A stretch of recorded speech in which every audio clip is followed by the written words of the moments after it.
Cheers anyway. Perfect. Cheers. Jordan, welcome to the first episode of H Hour. Yeah, thank you. I Pleasure know to you've be got a here. busy schedule, mate. I really appreciate it. I mean, as a part, I mean, you were asking before, I'm talking a bit before, and for people who are listening or watching, like the reason we're sort of flying by the seat of our pants for this, but it's the intention of it is one, to get interest in stimulating people on like yourself to talk about your life after military career or during your military career, anything that people that we think are interested in that can benefit from veterans listening, or people who just support veterans, yeah, and they can learn from it, and that's perfect. And in doing so, the more people we get watching, listening, the more sponsors we get for it, then the more money we can generate to be able to put towards good causes, charitable causes, military orientated, be that charities or be that other organisations in some way, shape or form. So that's it really. I mean, I know you from old. I say I know you from old. I don't know you from old. 6 years ago is old. When I got out, you guys haven't met until just before, have you? No. When I got out, I think you got out before me. So I got out in 2011 and Jordan was involved with a training company, security training company. And I became involved with you guys' sort of business. Yeah. Business thing, wasn't it? And then I sort of monitor you since then on and off. It's hard not to monitor you everywhere. There's a compliment in there somewhere. Yeah, there is a compliment. But between then and now, it seems, I know you're like an entrepreneur, you're obviously a very successful businessman, a very successful individual, and you're very inspiring with the stuff you post on social media. Oh, thank you. And your Thank you, intentions. kind words. I do sometimes get sick of all the motivational memes and that. Not from you in general, but with you and with everything you've done, you know it's meaningful and you're doing it for intent. You want to help people. But how? King's Royal Hussar, correct? Yes, yeah. Right. You left when? I left in 2009, at the end of 2009. You went to Iraq doing operational tours? Two tours of Iraq, one tour of Northern Ireland. So my question for you is, you left in 2009, often done operational tours in Iraq, and I assume, yeah, are you enjoying it to some extent and not in others? But now, tomorrow, he's flying out to Iraq tomorrow. To do the marathon. To do a marathon, Yeah, half marathon, yeah. Marathon. Oh, For running dangerously. book she then really half a man and It's for a para, for a cavalryman, it's pretty serious business. I've seen the hashtag running dangerously everywhere. I'll be honest with you, I don't have time to keep up with everything you're doing. What is running dangerously? What's it for? No, well, firstly, it's a real pleasure and an honour to be the first guest on the show. I think it's great work what you're doing, and I'm sure it'll be a huge success. So thanks for inviting me. Cheers, buddy. But yeah, running dangerously, it's essentially, you guys, know better than me, than anyone else, that you serve in sort of these hostile, complex environments around the world, and you meet lots of people, which is one of the great things, but also one of the downsides, because you see how other people's lives are affected by war, by conflict. And I guess what stood out for me, certainly in Iraq, but probably more so in the private sector of going back to places like Libya, Somalia, Iraq, Afghanistan, you meet a lot of children as well, and quite often, and I think probably having children myself, and I know certainly you have, I don't know about yourself, Jared. no, But not yet. certainly not yet.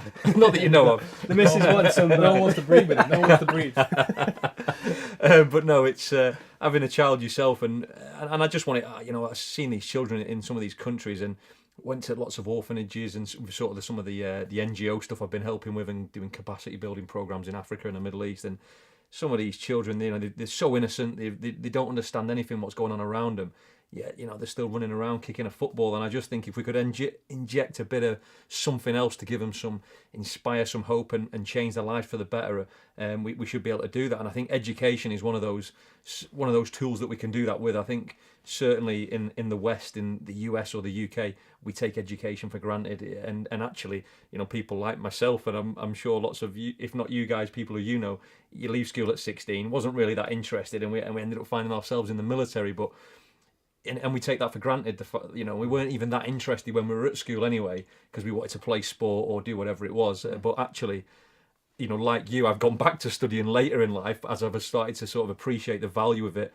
Having left school with no qualifications to then doing my foundation, bachelor's, master's degree, I've really get the value of how important education is. And you know, I'm not trying to. I know I'm not going to change the world, but I think we can change a couple of people's lives by injecting some positivity into, you know, funding some education programs at a very basic level. I'm talking primary, maybe secondary school, but just giving some hope to these children who, you know, who are affected by war and conflict. I think it's really important. And I'm going back to 3 countries that I've worked or served in, whether it be as a soldier or in the private sector.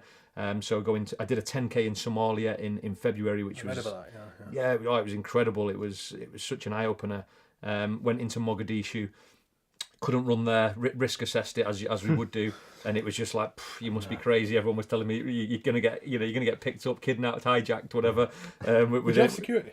We didn't have security, and I had a lot of sort of local agents and fixers who I'd built up in the network over the years, and quite a trusted individual who picked me up and sorted my hotel for a couple of days. And but he just said it's too high risk. We saw a huge suicide bomb literally 6 weeks before, and it wasn't actually well publicised in the sort of the Western media, but it was a suicide bomb that killed over 600 and injured another 1,000 more, which is, you know, even the places where we've worked, that's something else. It's another level. Yeah. It was a fuel truck in Mogadishu, and I was so surprised not to hear anything about this or pick it up on any of the news feeds. What was going on at the time over here news-wise that overshadowed it? Well, Syria. There's the Syria, the Mediterranean refugee crisis, but I think it's like anything. You know, the news, they tell us what they want us to hear.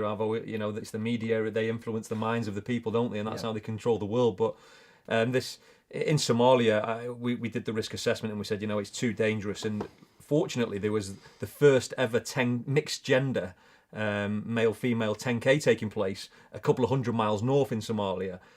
So we got on the phone to an expedition company called Untamed Borders. The CEO there, James Wilcox, he said, yep, I can get you in this 10K race. It's going to be, you know, 99% Somalilanders. And he got me in it, and I was on a plane and I was flying up to Somaliland to a place called Hargeisa, and I don't know, you know, what you guys or what the listeners know about Somalia, but Somaliland it's a self-declared autonomous state within Somalia. So it's got its own flag, its own government, its own currency, but to the rest of the world, it's just another part of Somalia. And it was just it's marked on the map, though, right? It's marked on the map, but just like a province, if you like, of Somalia, like it has Puntland, you know, Somaliland. But it's a country that's been fighting for about 30 years for international recognition, but nobody, for whatever reasons, political reasons, has decided to recognise it yet. If you talk to the UN, nobody knows. FIFA, UEFA, whatever. You know, nobody recognises it. And I went there, and the people were so welcoming. I could have been walking through, you know, I would say London, but I felt safer in Somaliland.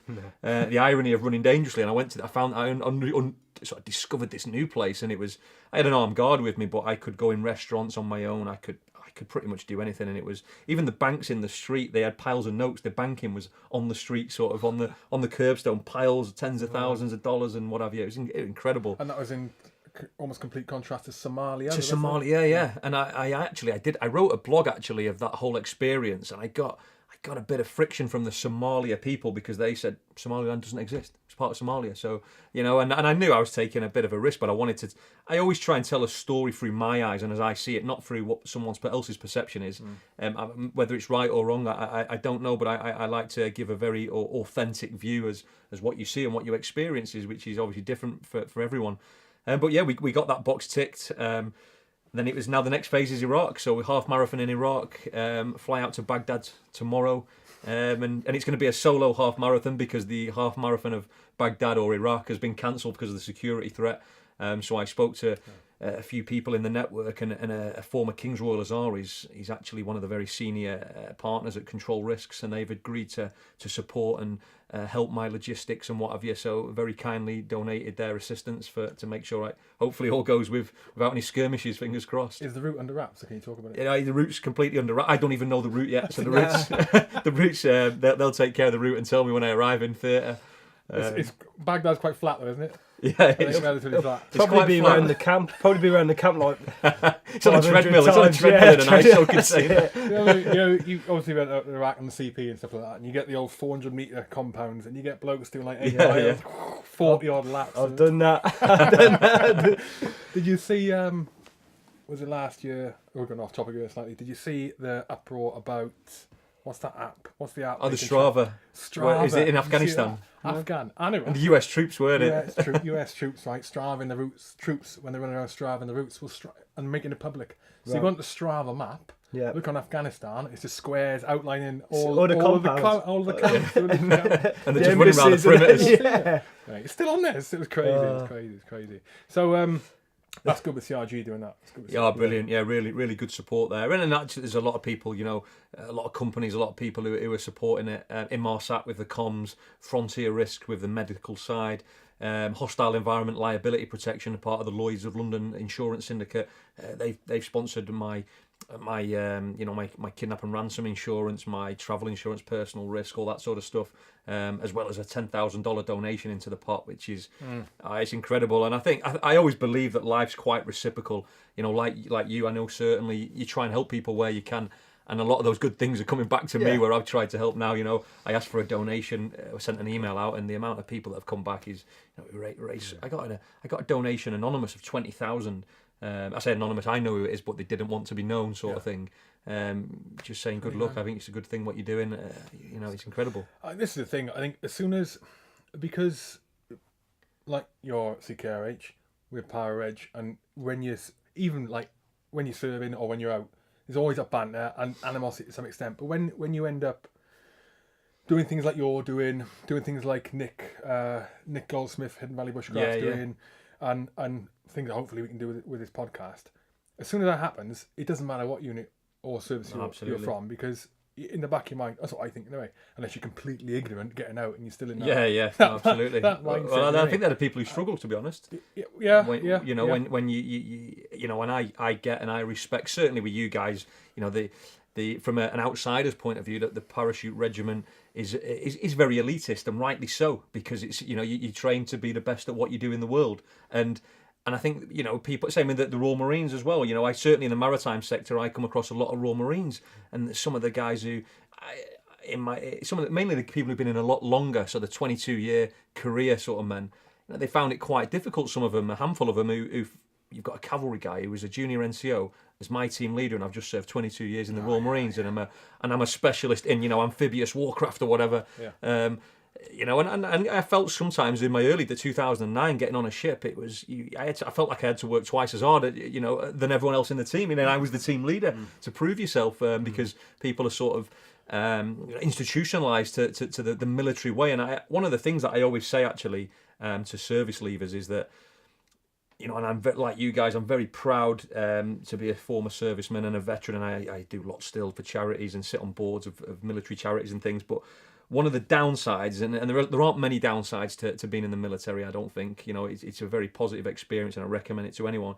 But for me, what I found the big difference between the military and the private sector is that the military is not necessarily a true reflection of your career, you as a person, and where you can go in life. Because I think things like cap badge, squadron, battalion, whatever, courses you've completed, operational experience, your age, being in the right squadron at the right time, or the right troop, or whatever it might be, they're all factors that will influence your path and your career.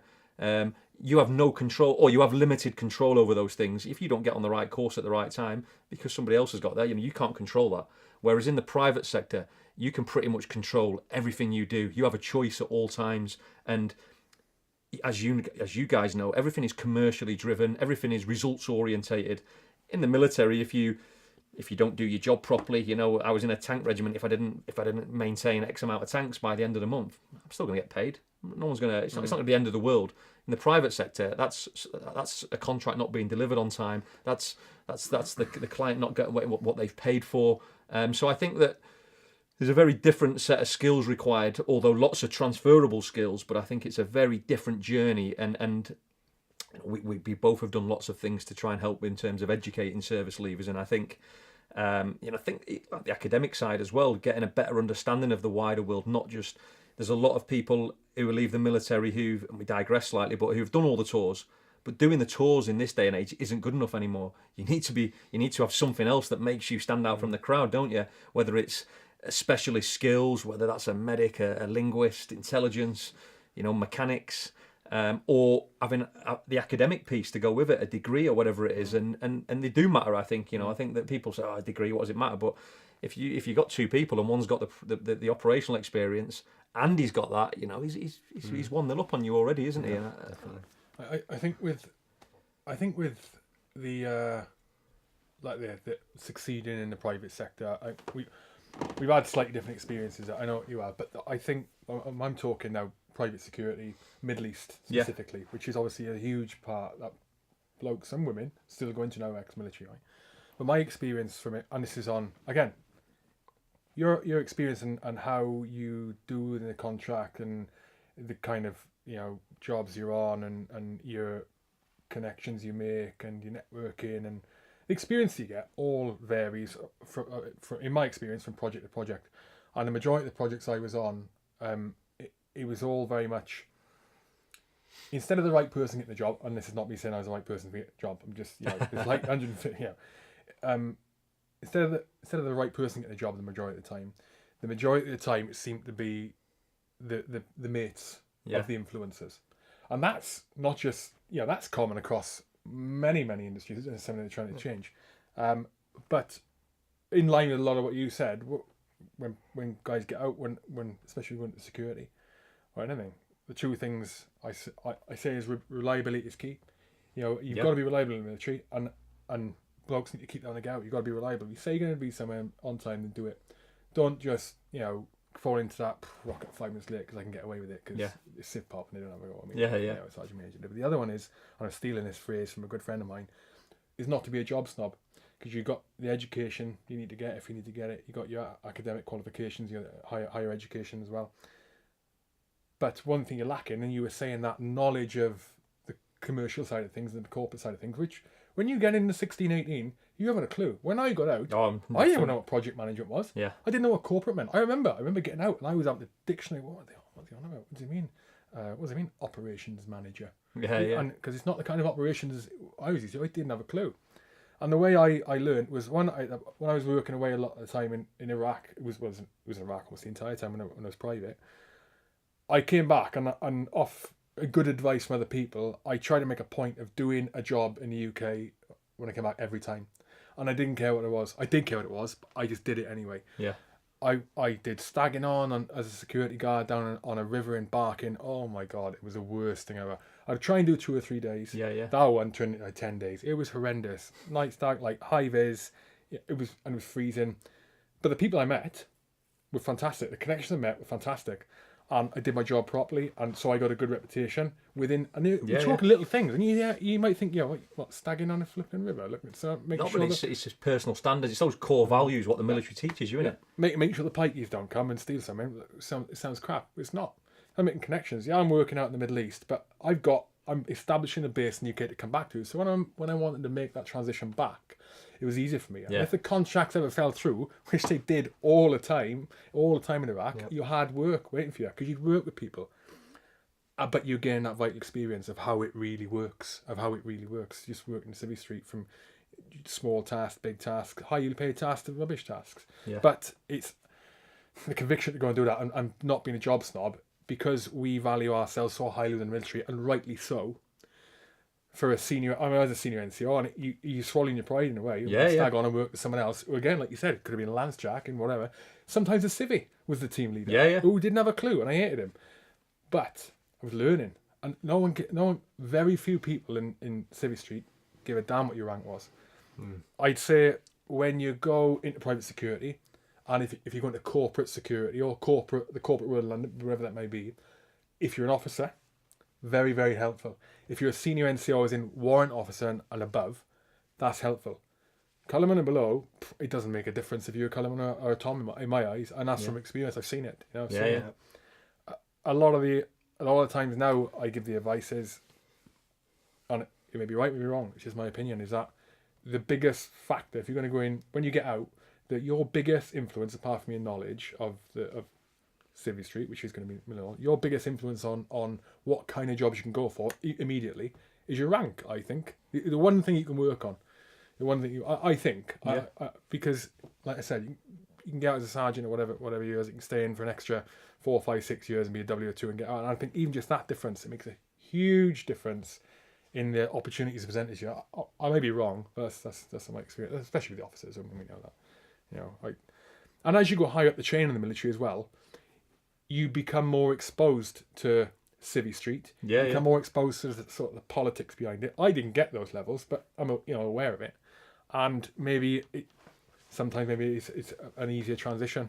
Maybe, I don't know, unless you're completely institutionalized like what I was a rejoiner as well, so I left the army, got out for 6 months, and then rejoined again, which is probably quite rare. But I remember 2005, I was out and I was stagging on a Tesco Express in Blackpool. Yeah. And my job was to press the button on the barrier for 12 hours a day, 6 days a week. And, you're seeing your family and your friends coming in, and you've gone from sort of wearing your medals on parade to being, and then no disrespect to the it's a very important job. And like you, I made sure I was the best Tesco security barrier guard in the business while I was there. But it was a real character building sort of self-reflection experience, and I ended up rejoining. But actually being on that gate was a reflection of me not preparing at all for leaving the army the first time. I remember doing my sort of 4 weeks resettlement, and I went to Magaluf for 2 weeks, and that was probably a reflection why I was stood on that barrier, because I didn't really care. I just thought the world owes me a favour. I'm getting out of the army. Someone's going to give me a job. I've just served my country. I've just come back from Iraq. Can't be that hard, but it was really hard. I had all these aspirations of the CP circuit and this, that, and the other. And then I rejoined, much to the entertainment of the whole regiment. 6 months later, rang up the CMO. Same unit. Same unit. Slotted back in. Even my bed space hadn't been taken. I went straight back in the same bed space and same rank and what have you. But the irony was, the first job I had was stagging on the front gate in the camp, but it felt a lot better wearing the uniform. that was the hardest bit for me, transitioning back from, I did like five and a half years out in Iraq doing CP after the Paris. Yeah. And I've set up my own pet services company now, dog walking basically. Okay, excellent. Right, and the hardest bit for me was saying that's what I do for a living. And just as I started it up, me and the missus, we went on holiday before I actually went full into it. And people on holiday would ask, what do you do for a living back home? And I was too quick to say, I work in Iraq doing CP. And my missus was there, and she'd nudge me or give me the evil eye and say, no, tell them what you really do now. Yeah, and I'd be like, I've set up my own pet company services. But it's not a manly job, after being in the paras and war and then CP bodyguarding. I was so I was so ashamed, and I had to swallow my pride. But then when I did eventually tell people, I've set my own, dog walking company up, everyone's like, wow, they're more impressed about that than what I did, doing CP. And they're like, we need a dog walk, or such and such. That's what I was thinking, then I need a dog walk. Struggling to get them. I was like, it didn't feel so bad at all. But, the first few times of actually admitting that's what I did for a living was hard. I had to, because like you say, you're very proud, aren't you? Yeah, as a proud, sniper in the parachute regiment, and then a bodyguard kind of thing, Yeah. Earning all this, big money and stuff. And now I was earning, to start off with like £20 a week, and to build it up. I know it's doing well now, but it was so hard to admit it. But now it's fine, and the amount of people I've met. But then the balls it takes, and I know blokes who had been working in the pit, in the sandpit, 10 years before I got there. I was there for 4 years. You were there for 5.5, and they'll still be working there in 5 years' time. And fantastic. But you can't do that forever. But but the reason I'm saying that is the balls it takes to go, bang, I'm going to say something, stop this, and I'm going to go back and try and make a go of it. And, mate, you should... Yeah. Anyone setting up their own company, the graft to go and do it... It takes some serious... I think you've got to be a little bit crazy as well, but that's all part of being the sort of entrepreneur. It's taking risk, isn't it? It's taking risk. It's definitely... But I think if you believe in something and you've got a vision, why not roll the dice at least once and say, do you know what, I'm going to give this a crack, and give it a proper crack, and don't go in half-hearted. Go for it. Really, really put your eggs in the basket and push for it. Yeah, I mean, and just getting out there. I mean, it's like with this. I mean, we 2 weeks ago, I had like a podcast in the back of my mind. I didn't know how to put it together. I thought, how are we going to do it and make it a good thing, like a veteran supporting thing. I didn't know what we were doing. And you came down, and we had a beer, and we sat down, and I said, right, and we could do this, we did that. I still didn't know what we were doing. So I just turned up today, basically. Yeah. This is probably the first time I'll ever do it. I won't be invited back again, will I? You're going, yeah, sounds good, yeah. I had visions I was thought we were coming for a beer, didn't you? I had visions I was going to be the new Carl Pilkington, idiot abroad. Who's setting me up here for something. You said it, right? So I was sitting there, and I was thinking, He went, and we were all fired. Well, I was all fired up. He goes, he's going, what's he on about? He's got another mad plan. And I was sitting there at home thinking, I was going to miss it, thinking, you know, and it is that entrepreneurialism, and whether you realise it or not, you're the same, mate. You come up with ideas and you think, that's awesome. And you get to the stage of develop it in your mind, that first step. You don't go any further. And the amount of times I've done that, like whether it's for my own personal benefit in some business or it's for something else like this kind of thing. Yeah. And you don't put it any further. I mean, ask Luke. I'll message Luke, my business partner. I'll message Luke and say, no, that's a mega idea. I'll love it. And it doesn't go any further. Yeah. I didn't even tell him about it because next day I've forgotten because I haven't written it down. And I got back with this and I thought, that's it, doing it. We're doing it. I said, like you with the sponsors, I went to my old CP training company. I said, mate, looking at doing this. And he went, yeah, I'll sponsor it. Done. And I thought, right, that's it, we're in. I booked the studio. I got in the studio. I thought, I've got to get this all done before Jared changes his mind. Got it, and then here we are. Brilliant. That's it. But that's the difference between 95% of the world sort of plods along, and then I sit the pioneers, the game changers, the innovators. The Steve Jobs, the Richard Bransons. They're the people who really do make a difference because they take those risks, and I do believe that with great risk often comes good rewards as well, if you invest the time. I don't think the blokes getting out or in realise, and a lot of Civ Pop don't realise just how simple it is to set up your own company. Oh, easy. Yeah. Well, you learn as you go on. I still don't know half the things I'm doing now, but that's why I have accountants and whatever, all the different roles. If you look at how many, I wish you could measure it, the statistics, and how many like veterans go out and set their own company, and the percentage of those businesses are successful compared to the percentage of civvies that set up businesses. Yeah, I'm sure, yeah. And I would hazard a guess that the majority are, or a higher percentage are than civvies, just because normally good at planning, although the planning from this podcast this morning is an absolute nightmare. And your conviction, and not long after you get out, you still got that attitude that I've got to do what I'm told, or I've got to do what the plan is, or I've got to do everything 100%, or even 90%. Because our 90% is 40% faster than most civvies our age. You know what I mean? We need a civic disclaimer on this podcast, don't we? It's going to be a disclaimer. I told you, anything goes. I love civvies. But I think what you mentioned a key word there, and that was attitude. And I think attitude, probably in all areas of life, in my experience, will get you a lot further than probably any other sort of character trait, because I think you might not have the best education, you might not have the best experience, but if you've got the right attitude, people are normally willing to give you a chance and they'll buy into you as a person. I think attitude is absolutely critical for anyone leaving the services, having that sort of can-do, positive attitude. And there'll be times when you are feeling down, when you are negative and you're getting knockbacks, but attitude and that perseverance is what's going to carry you through, I think. I think the military gives you a good attitude, doesn't it?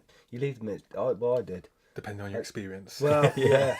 So when I left the military, I suppose a lot of people leave the military sometimes because they've had enough and they're bitter and they want out.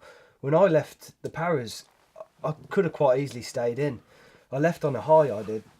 When did you get out? Summer 2010. Oh, you got just before me, didn't you? I left on a bit of a high.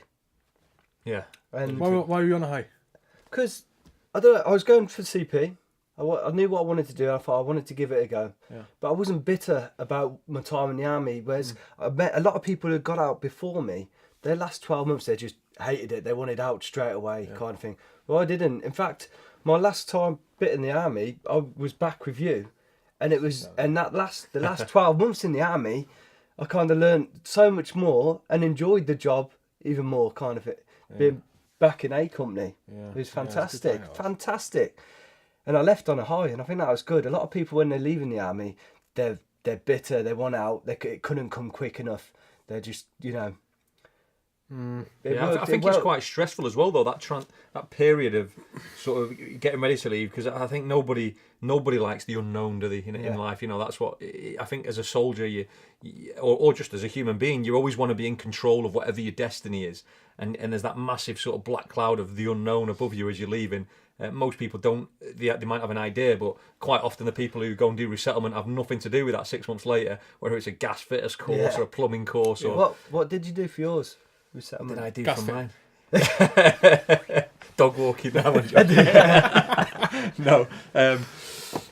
I used all my LCAS for the degree studies and things, so all mine was yeah. sort of focused around that. Maritime security was, Yeah. the flavour of the month when I was leaving. So when you did your 2009, so was it you had? Did you qualify for the £2,000? Yeah, so I found it. One of the things what I would say as well to veterans or service leavers is the system isn't very clear, and I think that's one of the areas where the military can improve because it's a minefield, and nothing's got a flag saying come over here, the funding's available. You have to literally dig and find it. Yeah. But because I found something called that's beyond the LCAS. So there was the 3 LCAS claimes, Yeah, I know. and then there's a bonus one. Is it for uni? Yeah, for No uni. one knows about this. Yeah. Yeah, nobody knows. I think No one knows when I about told people, they were like, "No, I've done it. They paid the money. They got the check." Yeah. So I did because I had no qualifications when I was in the army. Academic, I'd left school with nothing. I had to get onto a bachelor's degree. I had to go and do a foundation degree first. It was 18 months at Leicester University. Then got onto the bachelor's. So by the time I'd done the foundation and the bachelor's, that was my 3 £2,000 claims to cover. And I wanted to go onto the masters.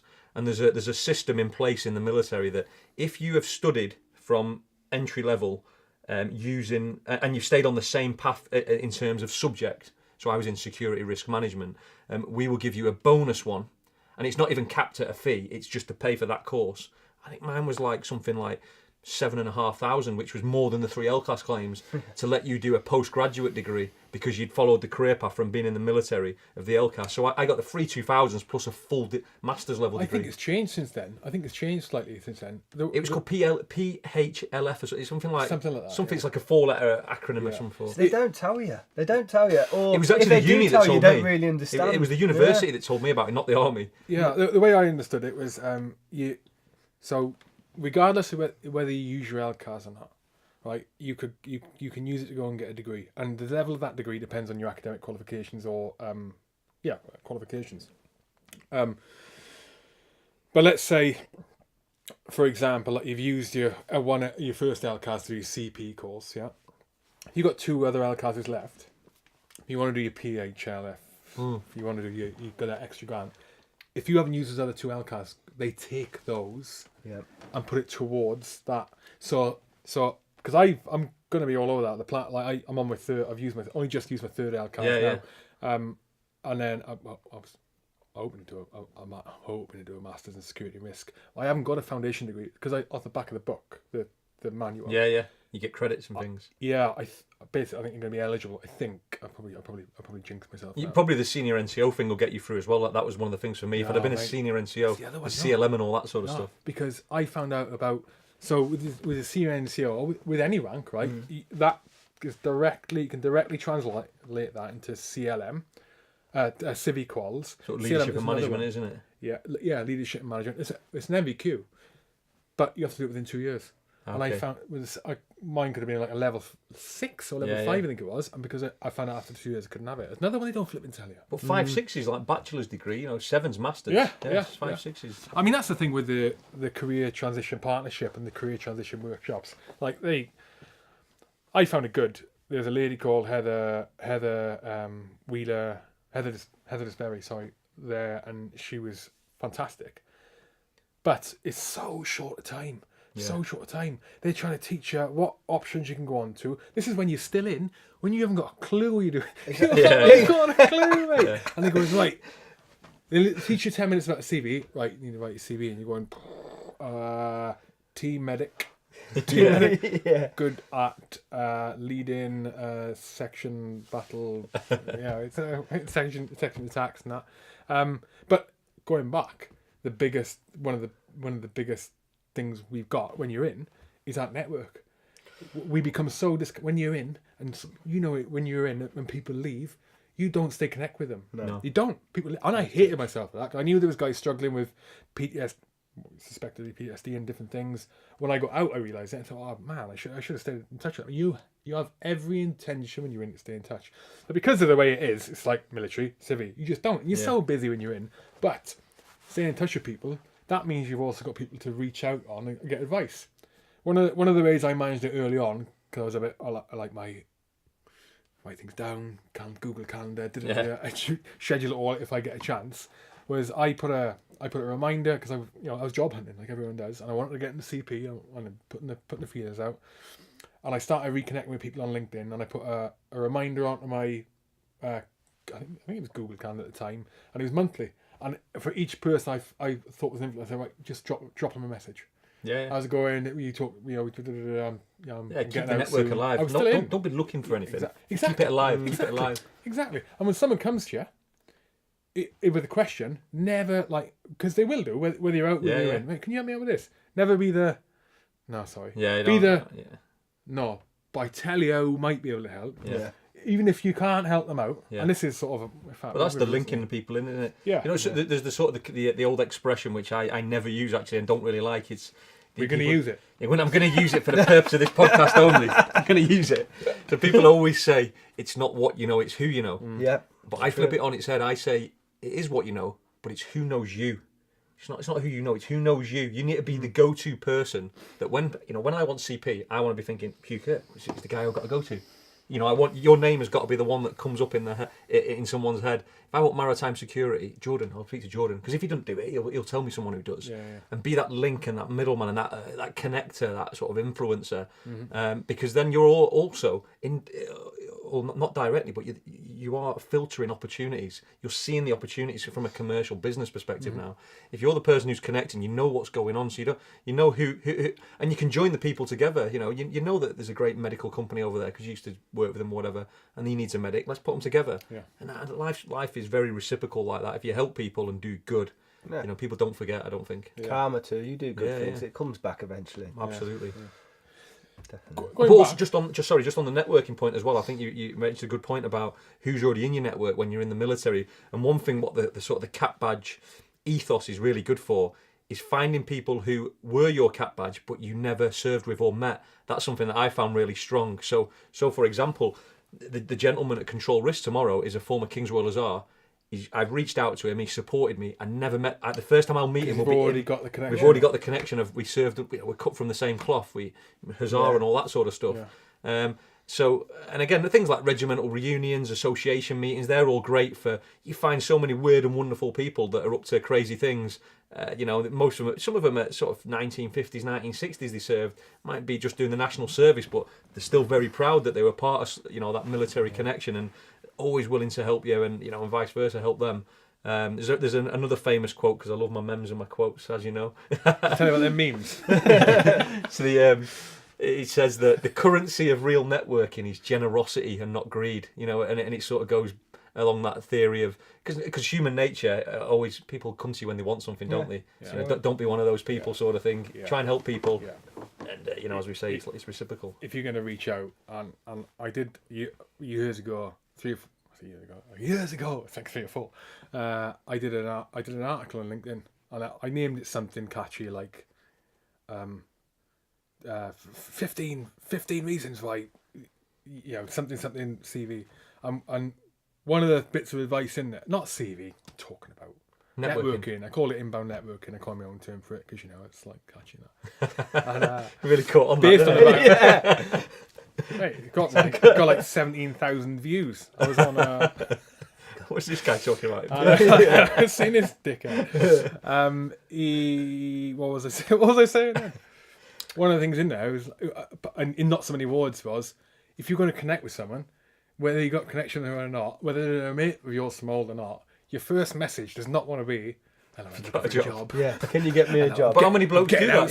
You run your own security businesses or your own companies. Normally, the first message you get is guys asking for a job, isn't it? Have you got any jobs going? And I'm sympathetic to it. because I understand it because that's the majority of the mindset. But for people who aren't like sympathetic like myself in that way, because I understand it, it's not. Well, a lot of people won't even reply to you.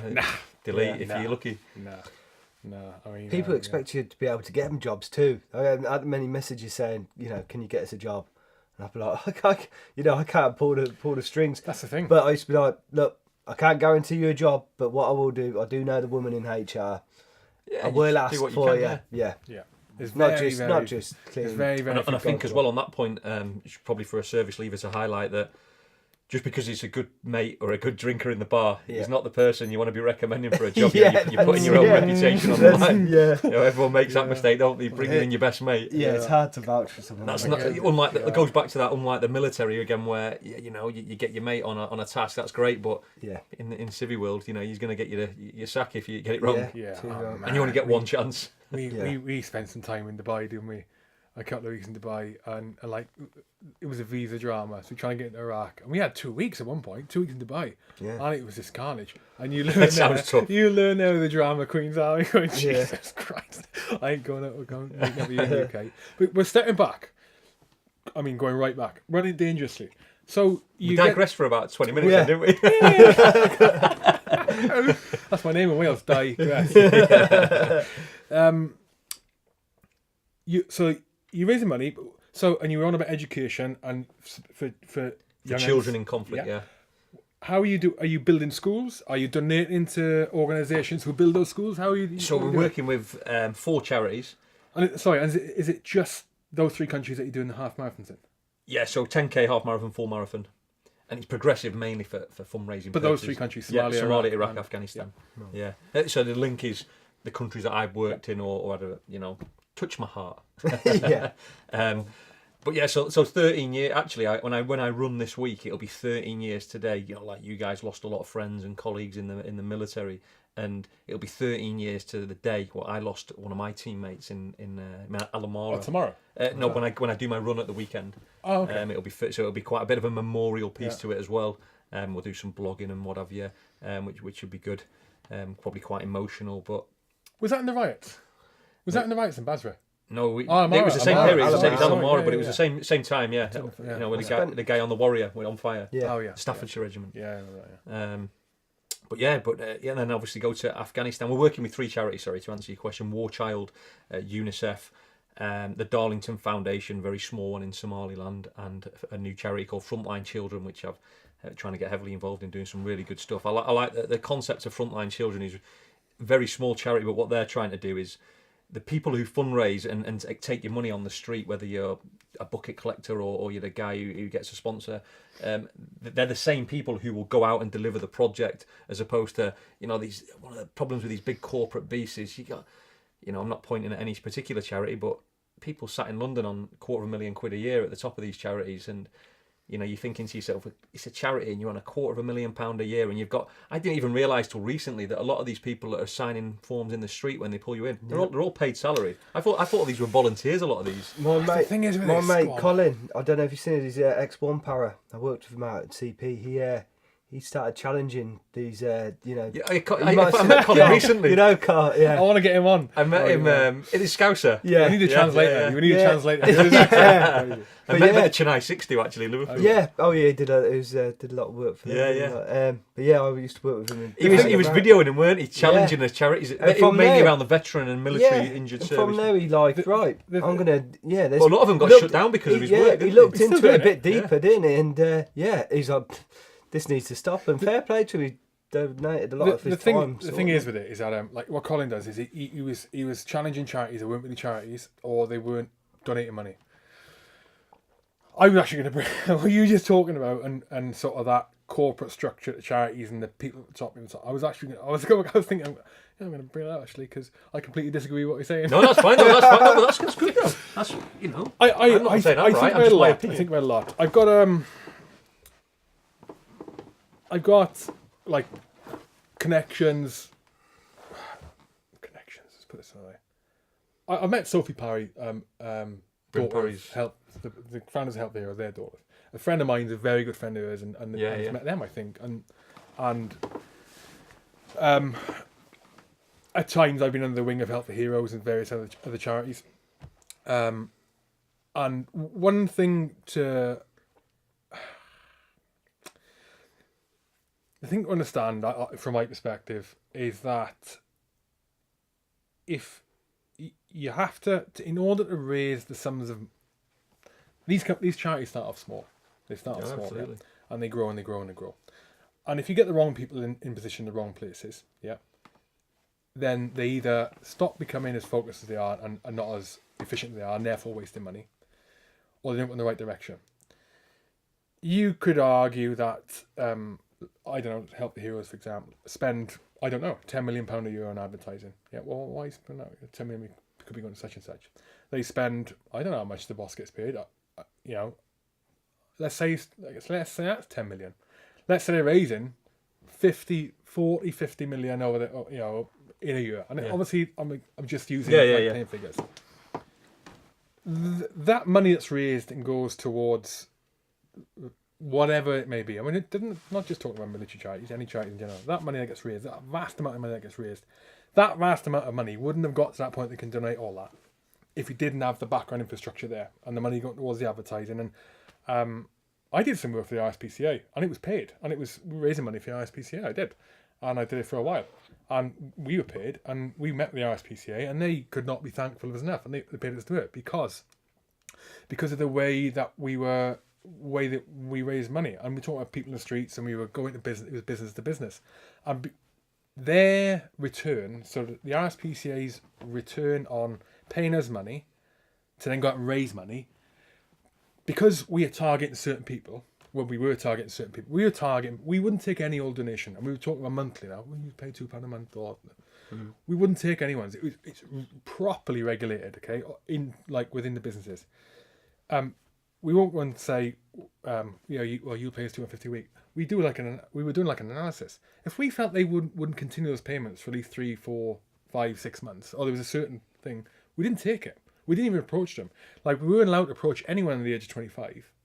And it was a certain other criteria, because one, it's the wrong kind of person. They don't care. They don't. Man, the human brain hasn't stopped forming until you're 23. It hasn't stopped forming until you're fully forming until you're 23. You can't go and ask an 18-year-old for donations. But the point I'm making is, by spending money on advertising, for example, and paying marketing companies to go and do your to go and find the people who are going to donate. No, I understand. Yeah, you actually end up with a greater revenue and a much more valuable and honest customer base, and you're not ripping off every man jack who wants to pay money. And I'm talking salaries. Okay, let's say salaries. Yeah. So the kind of people with the expertise and the knowledge and the know-how to run a corporate entity, which is what it is, and a profitable, which, when I say profitable, I mean, no, that's the wrong word. Economically efficient, so it profits on money that it can then do what it will, make more money.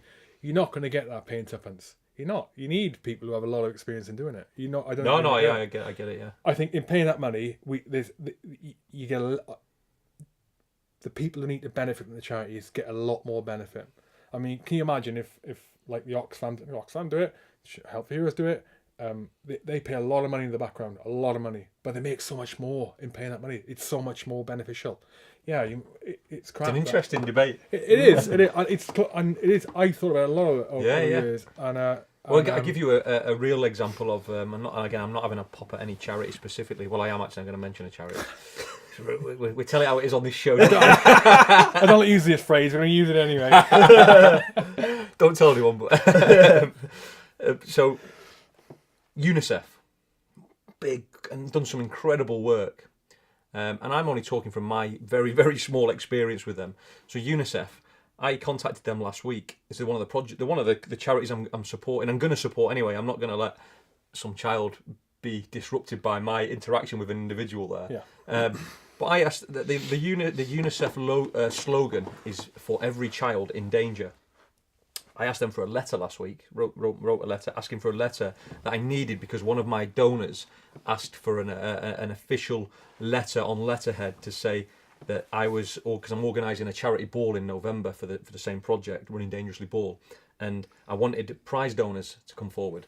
So quite normally the donor will say, "Have you got a letter just to say that UNICEF are aware of this event?" And all the other charities provided me the letter, no problem.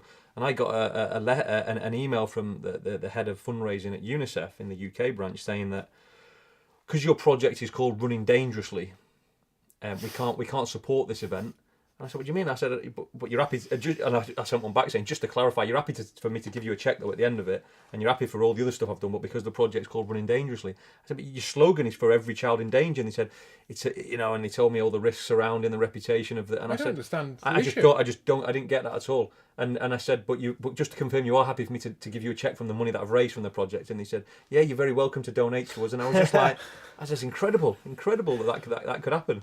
Well, they must have some sheet that says companies named like or organization name or what's the issue with Running Dangerously? I have no idea. That's crazy. Yeah, but yeah, so I obviously aired my thoughts back to him. I've not had a reply yet. But you're still doing it. I'm still going to do it for him. I'm not going to let it's just a bit strange. Strange, yeah. That is bonkers. But yeah, no.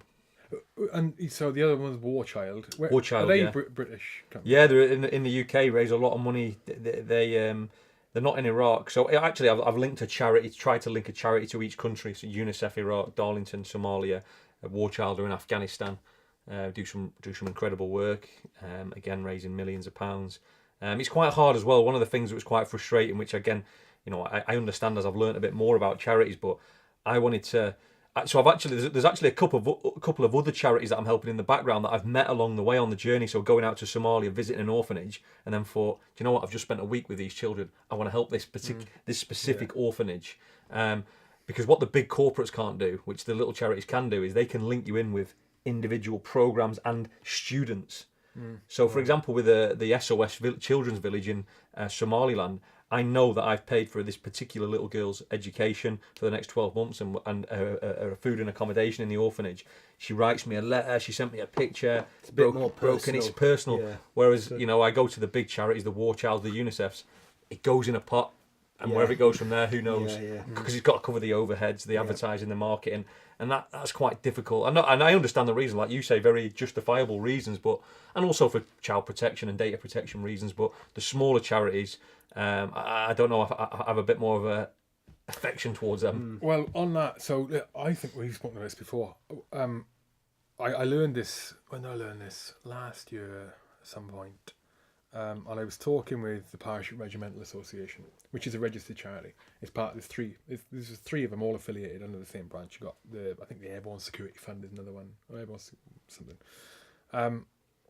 A couple of years back, a mate of mine killed himself, ex-military, and he needed to be repatriated.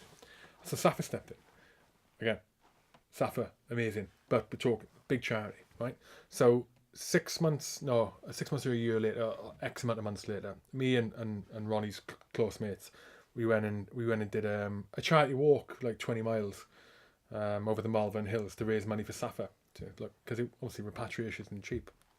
But a year later, I found out that the way the big organisations work, and this is also the same for the Royal British Legion, by the way, is that with veterans, is that, so let's say I go to the Para-Reg Association and go, I need some help, or someone needs help, whatever. Or in the case of that guy need to get repatriated, the family can go, we need some help, So if they go to SAFA go, we'll sort it out. They go straight, one of the places they go straight to is the Regimental Association, or the Regimental Charity. Yeah. Right? Almost all the money, or a very, very significant amount of the money that was used to repatriate Pete, came from the Para-Reg Association, that charity, but it's SAFA's name on the thing. So, and we didn't know this. And I only knew this from speaking to one of the ladies she does amazing work. I just forgot her name. Oh my god! Oh, it'll come to me. Sorry, nameless. She's like, listen, I know, yeah. Moment of fame. Laura McFellini. We met her the other day. Yeah, there we go. Right. You've met her loads of times. Yeah. I met her, And she was saying, I said, no way. She said, no, we basically go, you're authorised to give them the money. The money then goes from SAFA to the family. Then people think it's SAFA. So we want to raise money in that run. It goes to on the walk. It goes to SAFA. It doesn't go. They don't go use your money back, Para-Reg Association. Yeah. They still have to keep raising the money. As I understand it, from what Laura was saying, that's the same for all of them. So with KRH, SAFA will go to KRH for the money, but the money goes from KRH Association to SAFA. SAFA get the family. The family goes, SAFA, amazing. And SAFA are amazing. I mean, Yeah. they are amazing. I guess They what ultimately matters is the person gets the treatment, doesn't it? absolutely. But then on the back of it, the small charities that you're saying, and these are small charities, although they're long established, like the regimental charities Yeah. and that, they're still small. Yeah, yeah. They still need the donations, and they struggle to get it these days. Again, because they haven't got the marketing budget and stuff. But it's an interesting one. I was really surprised. I was really surprised. But I saw as well, one of the other things is the amount of charities now, and we're almost, I think, diluting some of the good work of other charities. I saw Johnny Mercer and Trev Colt the other day on Good Morning Britain with Piers Morgan. Who were they? So you got Johnny Mercer is the ex-army officer who's an MP, a Conservative MP. It's quite a lot. Yeah. And Trev Colt is running this the Democrats and Veterans Party, this new party, and they and they were basically they were debating about PTSD and the charities and where the money's going. But one of the stats that they used was that there's 4,000 injured serviceman-related charities out there. Some of them we'll never heard of. They're that small, but 4,000 of these things doing the same thing, and this is where the scammers, people are taking money from everywhere. Colin, Scouser Colin Easter. He's all over it. Colin's took about 10% of them out this month, I think. Colin won't take no shit either. Well, it's a bandwagon, isn't it? Yeah, It's a bandwagon. It's like, license to print money. Yeah. It's like, I reckon when like back in 84 and AIDS got discovered, or 82 when AIDS got discovered and all that, I bet the same thing happened then. I'm not saying like PTSD is AIDS, It's controversial. but I bet there's a flipping millions of charities kicked in, and anything big like that. Ebola, I bet the same thing happened with Ebola. Yeah. All the bluffers jumping on the bandwagon, get so much money in, 5% on the charity if that, and then 95% on the pockets, 90% on the boss's salary. Yeah. So how does this work? This podcast? How you said we're going to let the guest choose whatever money you would make from the not make with the charity money raised. Yeah. So if we let each guest choose. Yeah. So we're raising money in different ways. Obviously, we need money to continue the production, and then if there's any residual, that will go towards a charity or a charitable cause or Someone's salary. I am skinned. Me and you were You need a dog walker, mate. You need a dog walker. Yeah. Jordan needs a dog walker. I think what will happen is I was thinking is I was going to say, because again we're flying by the seat of our pants. I'm going to say, well, what's raised from this podcast will go towards your charity, but it's going to be hard to quantify what's raised from this. I think if we over the course of a month, I'll know, because the Patreon page isn't set up yet. It's not been published. And because I want to get an episode down and go, look, this is what it's all about. Yeah. And because otherwise there's no validity to it. I can't believe TMT have given me money without even me filming the show. It could be in Barbados by now. Yes. And no, and also I think what I'll do is if we film, for example, if we do 8 shows over the course of a month, then every one of those guests are going, I want money to go towards this. Whatever we raised in that month that we can donate, will be divided by 8 and go, like, Jordan, you want it to go into, I don't know, UNICEF, for example. Yeah. You want it to go into Jordan's dog walker. You want to go into, whatever. I think I'll do it like that. Over the course I of think that's your best way, yeah. Yeah. I think it's the Anything that best gets way. a bonus, it's anything, Yeah. One thing is the money side of it, amazing. But the second thing I do think is just this waffling. I mean, I'm learning stuff here. You know what I mean? I'm learning off you guys, and I've been out for what 7 years, still learning.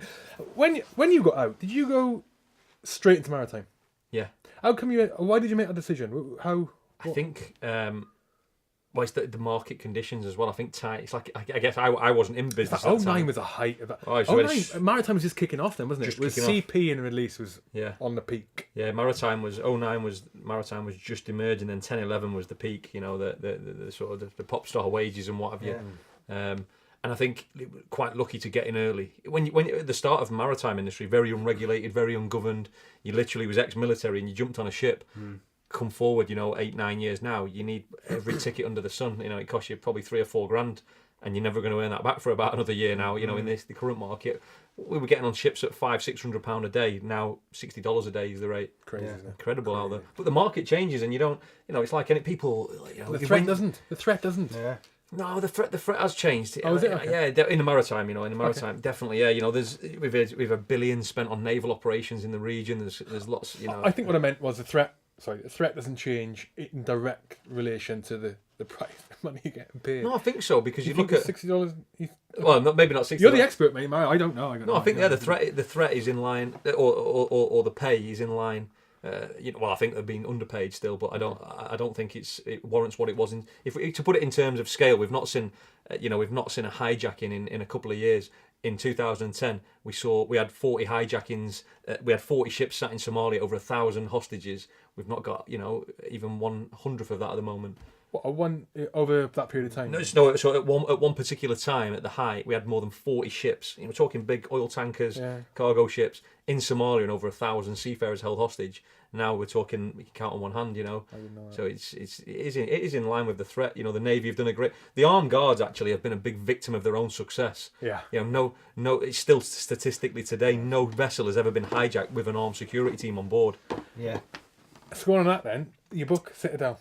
Oh, it's funny you should mention that. Jared, the pest, has gone and bought it. So I don't know. I haven't. Again, it's one of those things with you. I see it. I think he's doing good things, but I don't read any deeper. I think the servers are going. Tell me about Citadel. Go on, you tell me, Jared. You're so interested. I've not read it yet. Basically, I searched it. I managed to find it. I think I paid £6.24 for it. It was the lowest possible. I know, bargain. Tight, it's mate, lowest possible thing, and I thought, well, I'm gonna have to get it so I can sign it, and I can bang it back on eBay when I get back, make some money back. 2 dog walks, that, isn't it? Yeah. But no, I haven't read it. I've been far too busy. Obviously, there was a book, book launches of myself. Third book I'm in now.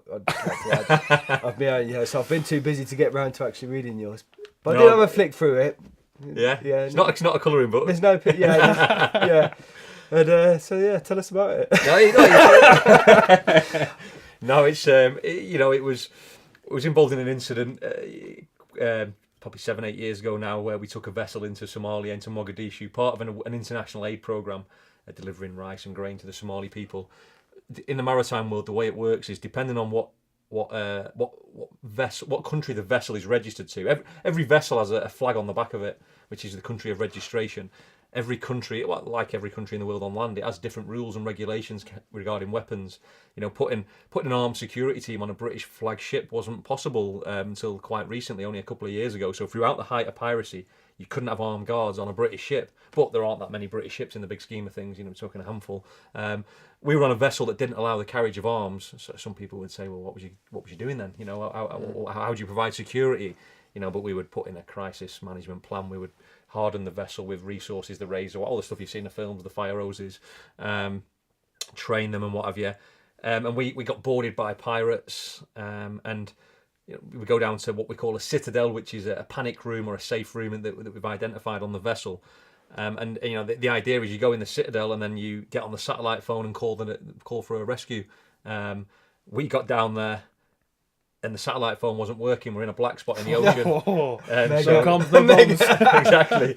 So we're down there, and we had some quite serious decisions to make. I'm the security team leader at the time, and you're like in the CP world. You're only an advisor. You're not there to tell the boss what to do. You're an advisor ultimately. And when the boss doesn't want to take your advice, but from your own experience that he should be taking this advice, and you have some pretty heated and hard discussions. We were stuck with no comms to coordinate a rescue. And the problem being in a maritime world, if you're in the middle of the ocean with no comms, nobody's going to come and rescue if you don't tell them that you're there. So we had some. I won't ruin the story for the listeners, but that was the point we got to where things get interesting. Oh man! How many boarded? There was 6 pirates, RPGs, AKs, all that. How many crew there? Over 20. Oh mate! Yeah, all mixed nationalities. It's a little hot room size of this. Engines on, you can't hear much, it's dark, all lights are off, people are getting agitated, people crying, emotional, as you can imagine. But I was quite lucky as well, worked on the Captain Phillips, Tom Hanks film. I was going to ask you that. I'm sure the next PF lad was when... No, I tell you it was. It was... Not PF. Oh, I don't know, some guy I know. There's quite a few ex-military lads involved in it. Advising. Right. I was involved in the Malta phase. We filmed a lot of it off Malta in the Med. Which wasn't that risky. Did you get to meet Tom Hanks? Yeah, lovely guy. Yeah, he sent me when I brought the book out. Actually, he sent me a signed good luck sort of message and whatever. Yeah, that's awesome. What, on your book? Yeah, no. He sent me a pic. I sent him a book and he sent me one back saying, because we worked together. We spent like 3 months with the guy. Awesome. Yeah, awesome. No, and he's one of them guys as well that when you meet like somebody famous or a real sort of A-lister, and you're thinking, I hope you're as good as what I think you're going to be. And he And was. normally you're disappointed, aren't you? But he was as good. He had time. Always had time for the lads, having a beer. Didn't matter what your job was. He wanted to learn about you, get to know everyone around him. Really genuine, nice guy. Which was good. He is one of the best, isn't he? Yeah, He's one of the best. Because the end of Captain Phillips, unless I got it wrong, is when he's on that island and he's talking to that football. That's a different film. That's it. The guy washed up. Castaway, yeah. But there was no. The media wanted the story at the time. It was quite in the Maritimes. It's not famous in the world, but in the maritime world, it was quite infamous, if you like. But I was under an NDA from the security company, from the ship owner, and then the Mirror books, the Daily Mirror, Trinity Mirror. They own all the newspapers in the UK, about 750 titles, and the largest publishers. They said they came back 8 years later and said, just tell us the story still. Nobody's told it. And there was, I think, a lot of people had done Iraq, Afghanistan, lots of ex-military had done the pit, haven't they? And no one had covered the maritime, so there was a gap from a commercial perspective, from a publisher. Yeah. There was a gap to sort of encompass that last 9 years of what's gone on.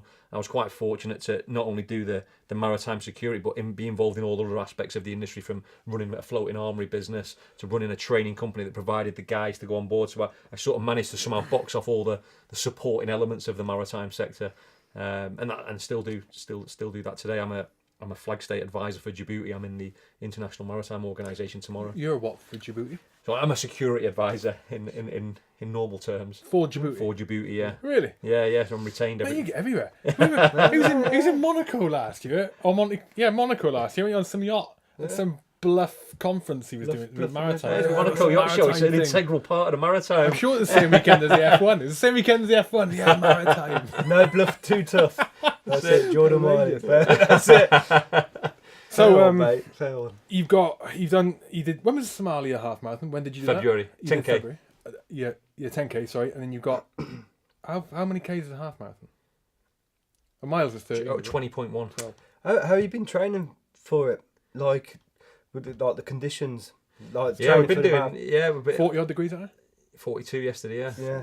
How did you prep yourself for that? Well, obviously you guys not drinking beer. On the IPAs. Do you know what? I went to a physio the other day and I had one of those sort of sports massages. What one of the sponsors had donated, and he said, "Just don't drink any alcohol this week. Be hydrated." I walk in here and he's giving me a beer straight away. 3 bottles of water. But yeah, we did lots of stuff. We did altitude masks and they're nails, isn't they? I had a mate in Iraq. He used to train a lot. Alid. Are you on about that? He's the one who actually slapped my knee in the jiu-jitsu, actually. Good mate. Yeah. Lovely guy. Lovely guy.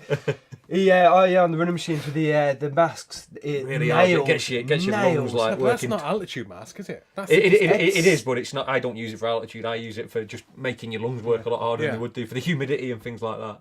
Have you seen what Baz Rutten says about that? No. Have you seen the Baz Rutten mask? No. But a lot of people don't agree with him. But listen to this. So Baz Rutten, MMA, like world famous old school. I don't know. You don't know him. He's the guy. You don't know Bazza? He smudges, mate. Bazza. He's in the film. What's that MMA film where the school teacher becomes an MMA? He's the chef. He's the chef on the board of ship. Not a chef, mate. That's Steven Seagal. It's not an MMA film either. The big debate fat guy's a teacher. He goes and does MMA. And anyway, right. So Baz Rutten, he has a I can't remember what he calls this mask, but it is he just designed it on a child experience as an asthma sufferer with his lung closed up, and he was having something with it. He's having trouble exhaling. Right, so but after it, he was saying after that experience as a kid and as a young adult, his 4 or 5 days after, his breathing, he would be an absolute machine. It's like VO2 max go through the roof. Oh, really? So he designed this mask, and it doesn't. It's a restrictor, isn't it? It makes your lungs have to work harder. But on breathing exhale. out. That's on weird, exhale. isn't it? I might have that wrong when I'm short on the exhale, and people swear about it. Yeah. So it's usually the other way around, Yeah, isn't it? yeah. It's inhaling. Yeah. Yeah, because it's got filters around it that you can change and adjust. I could be completely wrong. But I think just made that up. You are. Yeah. Dragon's Den it's not even in the market. It's not even in the market. It's exclusive. Yeah, he is a Dan. He is a chef.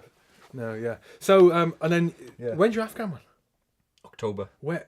Which? Yeah. Can you even say which province? No, I don't want to. And, are you going to go like away to like Cyprus or somewhere and train before going there? Or you Probably just jump down to Marbella or somewhere. train down there? Yeah. But, are you Monaco. going to do any like somewhere? Yeah, I'll probably do a bit. Yeah.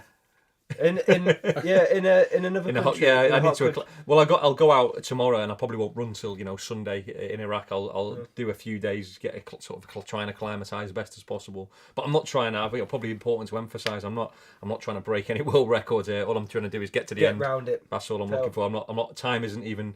Unless someone starts shooting, time isn't even. It's just you, isn't it? Yeah. Shooting it, yeah. My mate's just done that. The Sahara Desert one. Yeah, Marathon des Sables. That's it. Incredible. He's just done that. Stupid. Yeah, one of my old COs just done it as well. Yeah. Yeah, incredible. Nails. World strong, toughest foot race. Who's doing the one in the Amazon at the minute in South America? Who's doing that one?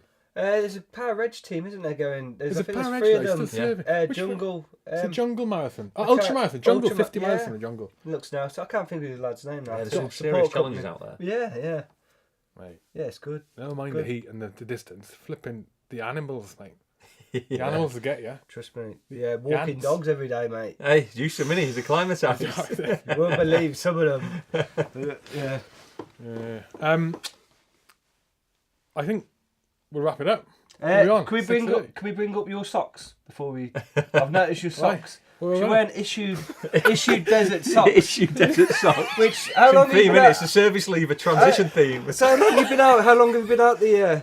Yeah, It's been out 9 years. 2000 Don't It's start. wearing desert Don't issue socks. 2010. Did you leave in Loads of 2010? them. Don't start Did ridiculing you me. leave in Don't own this can of worms. 2010 you left. 12. 11.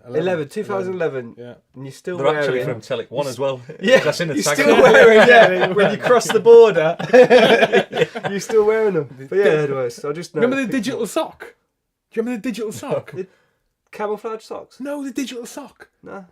You must know about this being a tanky. When you're out in the ground, you wouldn't because you probably had flipping fridges and that. Of course we did. Oh, wait. The digital sock. So you get you're out in the ground in the desert. I mean, we're talking Especially like if 50 you've got odd degrees. vehicles. You get your sock off that you're going to keep 6 years later when you're in Civvy Street. Right? You get a spare sock. You put your water bottle, like one of 2 those litre bottle of water. in the Or whatever. sock, right? Yeah. You put a little bit of water. So the sock is damp. You Wet, hang it on keep the it side of the wet. wagon, so there's a slight breeze on it. It turns the water Did you not do that? cold. You must have done that in the Mate, tankies. it's like black magic. It's like turns- using a, what do you call it? No, you put the damp water on Soak the on a hot sock. bottle. No, but the effect is like a siloom.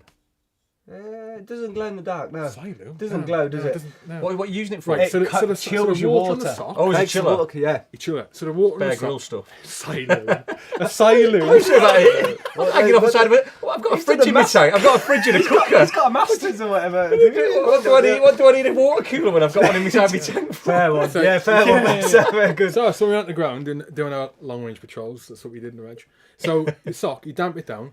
And this is a great trick if you're out in the ground and you haven't got a fridge with you, right? In a hot place, the water in the sock draws the heat away from the bottle and the breeze evaporates it, and it turns your water so it's cold. I'm not it's cold. talking lukewarm. Cold. Cold. Yeah. Cold. You could put in one of these socks. You could put a 2 litre bottle, couldn't you? Yeah. Hang on, as long as you kept it slightly, because the water you use a tiny little bit, keep it damp. Unbelievable. Digital sock. 10 Digital years sock. later, I'm in Iraq doing CP work with my Iraqi driver, my Iraqi team. Took my sock off. Put the bottle of water because it's so hot out there, and even the armoured vehicles can't keep you cold.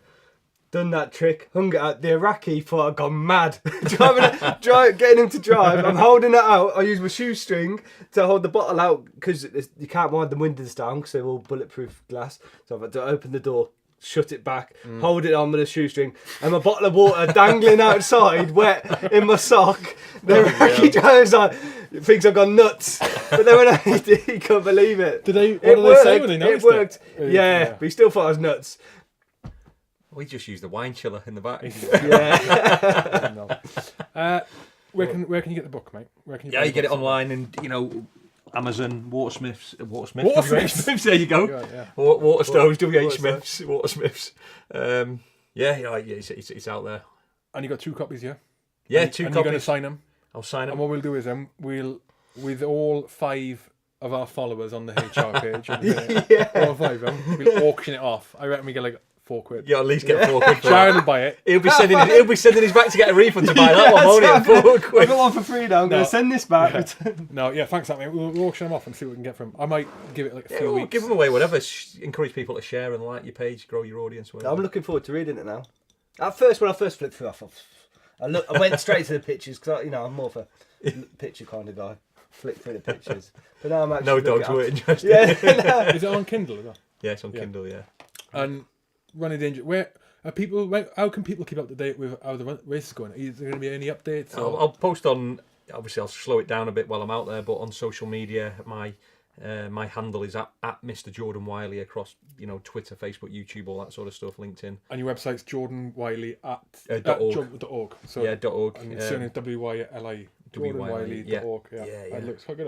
You got the blog on there as well, and you got a podcast, mate. You got a podcast on there. Yeah. I kept that one quiet. Guessing you for free on our podcast. Podcast. What's podcast? What do you do with it? It's 20 questions with me. 20 questions with Jordan Wylie, and and the theme is inspirational, influential, or interesting. Right. So if you fit into one of those brackets, so anything from sports stars to veterans to politicians, not that there's that many of them that are inspirational, but those sort of characters. I had Olympians on there. So you answer questions, or they answer? I asked the same questions every show to a different person, and the concept is to try and get to know the person, because normally the people who are in the media or whatever, so to get to know the real them and the personal side of them, as opposed to what we might think is them, on the TV or the radio or whatever. Who's the most famous person you've had on there? Oh, most interesting. I'll leave that. Most interesting. Most interesting. Yeah. Well, they're all very interesting in their own ways, you see. But maybe diplomatic answer. Yeah, it's a very diplomatic answer. But I liked interviewing Moira Cameron, who was the first female beefeater, yeoman warder at the Tower of London. The first I didn't know there was a female one. Yeah. She was the first. Which was she was a lovely lady, very interesting, and but there's been loads of adventurers and bits and pieces. Brian Wood I did last time. He won the Military Cross in Alamara. The Danny Boy checkpoint in Alamara. The first bayonet charge since the Falklands. Oh yeah, that's right. Yeah, really interesting guy. But something I'd like to mention actually, if I can, before we finish off, is the campaign for justice for Carl Davis. This is a former Royal Marine who was murdered.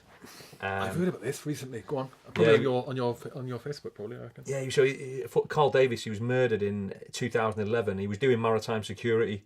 Very, very good guy. Did a lot of charity work. Duke of Edinburgh ambassador. He was the best recruiting training, Royal Marine Commando training. Won the King's Badge. Proper soldier, if you like.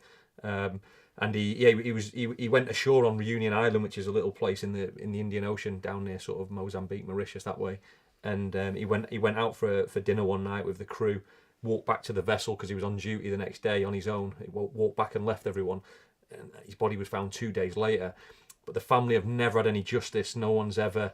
People have been prosecuted and then released on bail, but no one's ever been... There's 4 people who killed him, a family of brothers. They've never got justice for him. I've been trying to campaign. I took it to Parliament, to the government, and still no support. We've got about 10,000 signatures at the moment. We need to get to 100,000. And what we're trying to do is basically get the British government to put some pressure on the French government to make sure someone's brought to justice. It's a French island. And they basically, they haven't. I've emailed, sent letters, tweeted Boris Johnson, Theresa May. The family have wrote letters, never got a response. Which is, again, it's just another example of veterans being let down by, the very people who sent them to these weird and wonderful places around the world. So what I'd like to do is encourage people to sign the petition and like and share and tweet. There is a Facebook page, Justice for Carl. If you send us a link, we'll attach this podcast. No, that'd be brilliant. I mean, in line with that, I've read about it recently. It's terrible, and we never spoke to the Chennai 6 either. And you're right, that stuff needs to be addressed. It's not right. It's not right at all. No. Well, you like the Chennai 6. In fact, we got the same response back. I got an email from the government about 3 days ago, which said it's French territory. We can't intervene in another country's judicial system, which was pretty much the same answer that they give for the Chennai 6 when they were in India. But what we learnt with the Chennai 6, I guess that if you get the campaign right, you get the message right, and you get enough people behind it, the power of the people is much stronger than any government.